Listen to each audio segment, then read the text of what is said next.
El gobierno colombiano expidió el decreto 1347 del 2021, que tiene que ver con los requisitos que las empresas a las que le aplique este tema de accidentes mayores pues deberán llevar a cabo, y prácticamente es un nuevo sistema de gestión.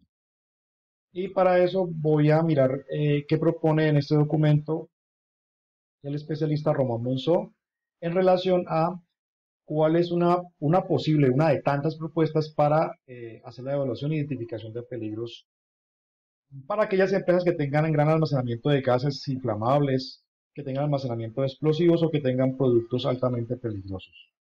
El primer aspecto que propone este especialista o que aclara pues dentro de la fase de identificación de peligros es que las empresas que tienen, digamos, almacenamiento de productos peligrosos tienen o deben contemplar tanto recursos propios como recursos externos a fin de prepararse o atender una emergencia como una fuga de gas, una fuga de líquidos, un incendio o una explosión. Entonces, dentro de lo propio, dentro de los recursos que debe tener la empresa, pues hay una cantidad de medidas de prevención, como están los sprinklers, detectores de humo, detectores de gases, extintores, satélites o lo que tengan, duchas, kit de derrames, diques de contención, etcétera. O sea que dentro de lo propio que la empresa debe contar son medidas de protección y medidas de prevención. No es lo mismo una medida de prevención que una medida de protección. La medida de protección, pues básicamente es lo que me va a proteger después de que ocurre el evento. La medida de prevención es lo que me evita que el evento ocurra. Por ejemplo, si yo tengo un detector de humo, pues eso es una medida, digamos, de protección, no me previene el detector la fuga del gas. En cambio, si yo tengo eh, una medida, algo que me evite el daño, eso sería una medida de prevención. Además, yo debo tener un plan de emergencias para la parte interna de la compañía. Además, yo debo tener a todo el mundo capacitado en control de productos químicos peligrosos, uso de mascarillas, de respiradores, de autocontenidos, debo tener la gente capacitada en el tema de control de derrames, etcétera. Ya desde el punto de vista externo, pues la empresa debe estar ubicada en un sitio donde tenga acceso a una comunidad o tenga acceso a un cuerpo de bomberos o a organismos de apoyo.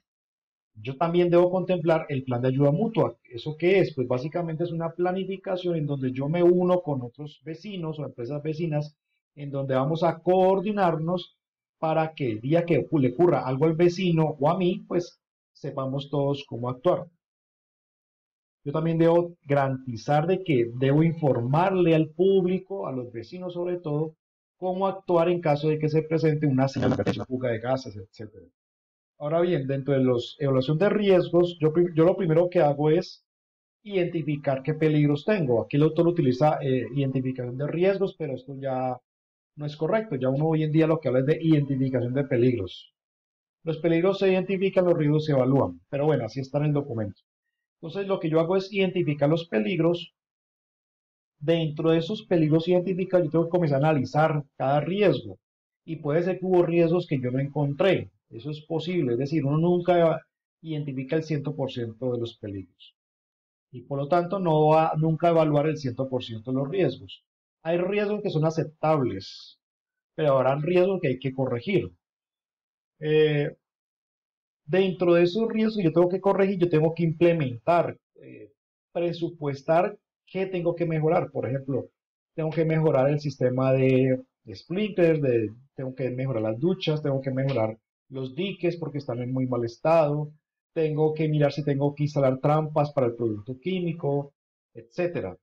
Yo tengo que identificar qué medidas debo adoptar y mejorarlas o implementar lo que no tenga implementado. Este otro elemento del autor lo llama proceso general de evaluación de riesgos. Entonces, básicamente, yo describo el sistema de la empresa, cómo funciona la empresa, identifico los peligros, en este caso peligros químicos, por gases, líquidos, posibles productos que sean oxidantes, corrosivos o explosivos.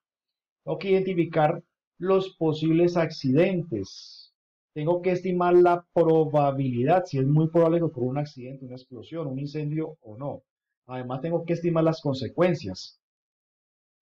Yendo más allá, hay otras metodologías en donde yo puedo estimar los daños económicos, los gastos económicos asociados a primas o a pagos por ARL y demás. Tengo que determinar el riesgo y establecer si ese riesgo es aceptable o no. Si el riesgo no es aceptable, yo tengo que modificar el sistema. ¿A qué estoy haciendo énfasis? Al sistema de protección de la planta.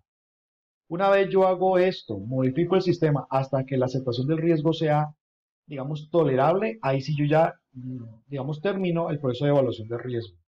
Dentro de la fase de evaluación de riesgo, yo tengo que identificar cuáles son los posibles accidentes, cuáles son las posibles consecuencias y cuál es la probabilidad.